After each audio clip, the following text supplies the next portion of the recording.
xeeraryaashii iyo cali ayaa ka hadlay iyo wasiir Beyre qudhiisa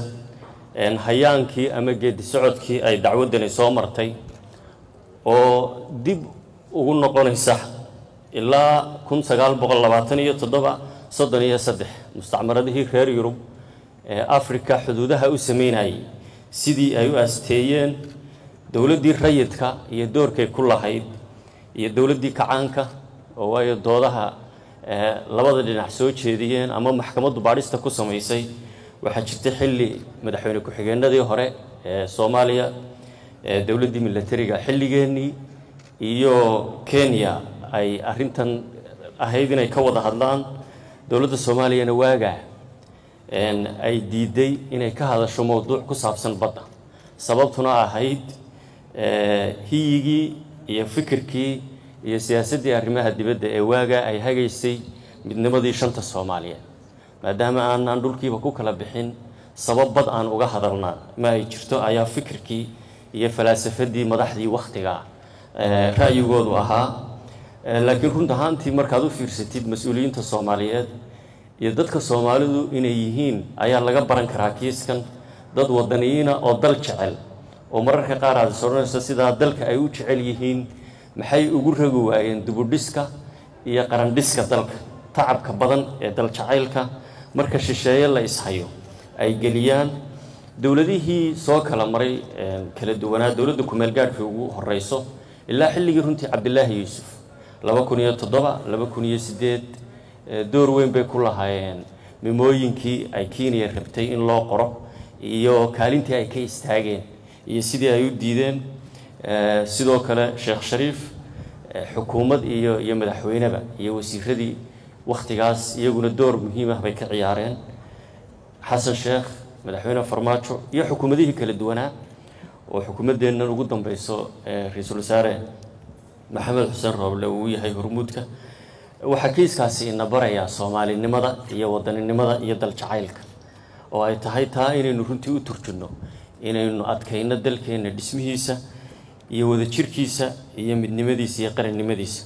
oo aanay ahaanin haddaynu maanta u dabaaldegayno halganka dheer iyo heerarkii uu soo maray iyo guushiisa sidii ninkii la yiri waa doqon buu ahaayo waa la soo helay intuu qoslay yiri maxay idin iga soo heli oo idin ugu farxi barritaba aan lumi doonaa marka aynu ku faraadayno badda dheer uu Ilaahay ina siiyay khayraadka dalkeena ku duugan iyo hadda oo qayb weyn oo ka mid ah saddexda qaybood ee loo kala qaybiyo baribiyoodka aaga dhaqaalaha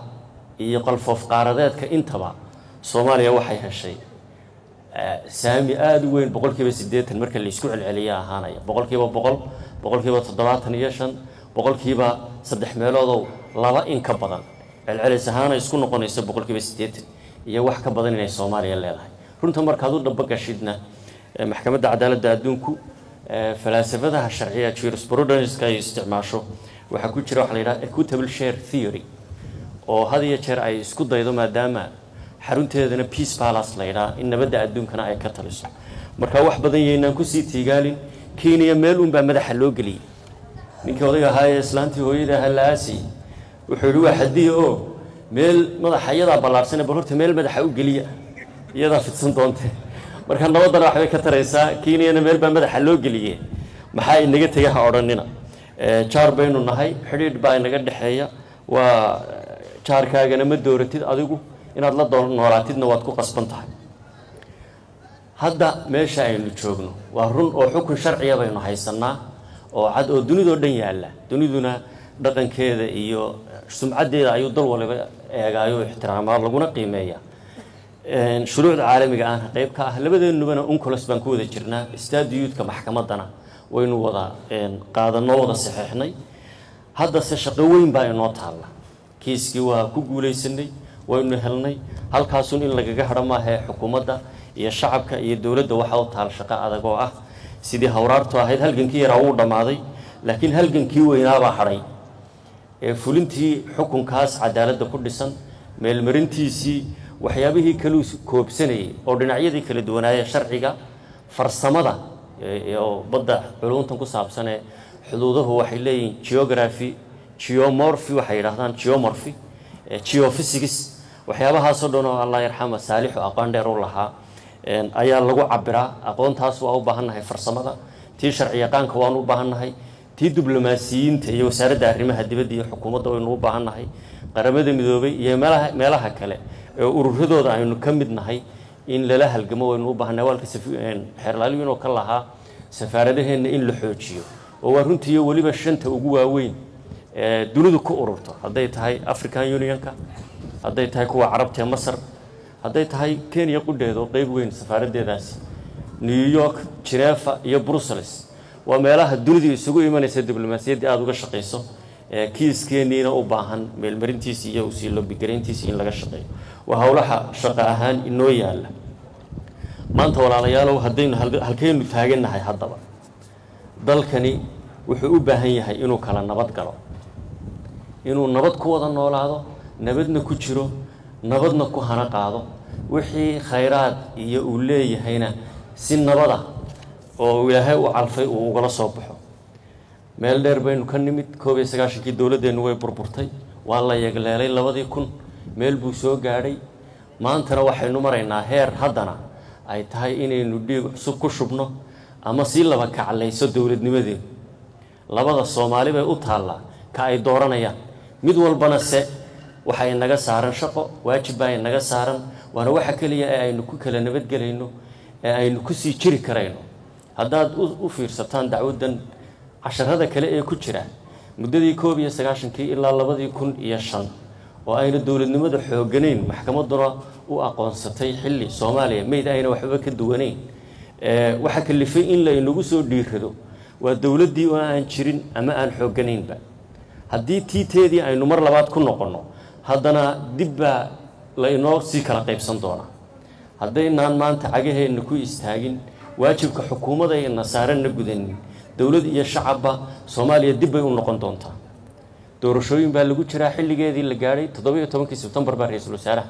la magacaabay maanta sanad baynu maraynaa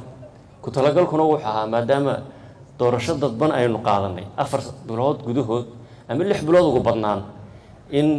golaha baarlamaanku ku soo dhamaado labada aqalba dabadeedna doorasho loo dareero dabadeedna cidii Ilaahay u calfaa ay hoggaanka u qabato Soomaaliyana meel dheer sii gaarsiiso arrintaasi wali waa inoo taalaa doorashadaas bilaabantay waa inay hana qaadaa waa inay dhamaataa geed socodkooduna naga soo gabagaboobaa waqtigeediina marka baarlamaanku isu soo dhamaado shaqadii u taalay ee iyaga ay ahayd inay ka gutaan ay ka gutaan annagu haddaanu nahay reer waqooyi Ilaahay waa iskaaga afgaradsiiyay aqalkii sare ee ugu qurux badnaa marka doorashooyinka dhacay la eego ee julub culustu ka soo baxeen ayaa ay doorteen Soomaaliland wasiir Saalax oo khabiir dastuurka ku xeel dheer iyo gafanariska ah wasiir Dubbe oo in badan maaragtay maxay oran jireen qoliyihii Dubba dhawaaqay saqdi dhexe markii halka la maray iyo dharkii Dubbe waa professor Cabdi Ismaaciil Samatar waa Cabdi Xaashiyo soo laba ka caleeyay waa wiilal iyo gabdhaba 12 culus waxaanu soo wadnaa inaan 46 u dhigma 12 kaas la doorto oo si xor oo xalaal runtii tartankoodu tusaale u noqdaan 12 kaasi siday tusaale ugu yihiin aqalka sare 46 kuna tusaale u noqdaan baarlamaanka intiisa kale taasaan damaanad qaadayna annagu markii aan fiirinay Soomaaliya waxay u baahan tahay inay kala nabad gasho doorashada ku kala nabad gasho laakiin waa aragtaan waa laga maagay doorashadii golaha shacabka in lagu dhiirado annagu waanu ku dhiiranaynaa toddobaadka soo socda waanu degdeg gelinaynaa hadii la hayra marka maxay noo balana doorasho Soomaaliya waxay nooga weyn Soomaaliya inay kala nabad gasho xukuumaddan aanu waajib ku saaran yahay doorashadii inay hirgeliso waxaan baaq u dirayaa saaxiibadii madaxda dawlad goboleedada saaxiibayaalow doorashada hore aynu u bilowno bisha December golaha shacabku inuu inaga soo dhamaado ayaa inoo balana Ilaahay idinkiisa Soomaaliya taasaynu ka wada shaqeynayna annaguna waa ku dalagelaynaa toddobaadka soo socda aanu u jahaysanayna hadii Ilaahay waa mahadsantihiin wassalaamu calaykum waraxmatullaahi wabarakaatuh waxaan ku soo dhaweynayaa ra'iisul wasaaraha xukuumadda federaalka Soomaaliya mudane Maxamed Xuseen Rooble si inoogu soo gunaanado inooguna barakeeyo inooguna